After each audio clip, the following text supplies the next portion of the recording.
We've just completed a really exciting research program here at Shepherd Center because we wanted to see if the peer counseling added value to the patient experience.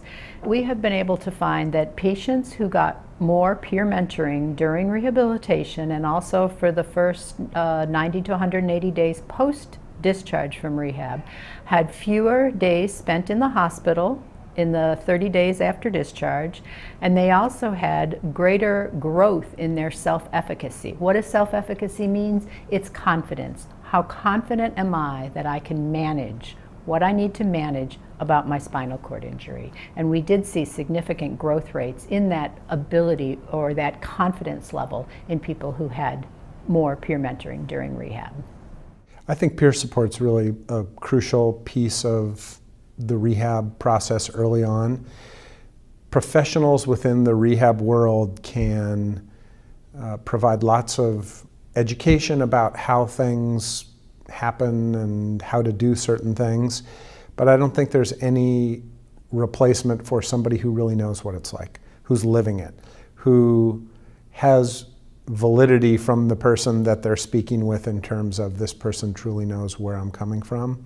And I think lots of times patients and or families will be more open with or talk about different concerns with a peer mentor than they might with a professional psychologist or physical therapist or nurse.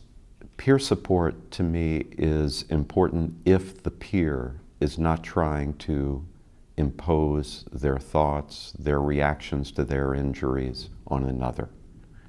And I think they're there as guides, but not coercive guides. And then there's that instant connection of, you've gone through this before, you get what I'm talking about. And there's this extra level of credibility. And it's also not as threatening to have somebody come in and just say, hey, how's your day going? There's no other agenda. They just want to know how you're doing. They're not gathering clinical information. And it's a time just to meet somebody new and tell them where you're at and go from there with no expectations other than support. It can be fantastic if the peer is trained. You can't just pull someone off the street with a spinal cord injury and say, talk with them. You want to know their background. You want to make sure that they're comfortable and also realize that their story is their story, but they know some of the commonalities and how to connect. And so there's nothing better than having someone who's lived it, who's done it, to say, it's possible. If I can do it, so can you, and to provide some specific encouragement. I have a person who I spoke to on the phone after discharge last week, and that person told me that a person who had a spinal cord injury 15 years ago was telling him all the things that the team had mentioned, except it was real. So when he spoke of getting on a plane and how you have to really prepare for that, I was going like, oh, he heard that before, but now it was in reality, and it made that difference.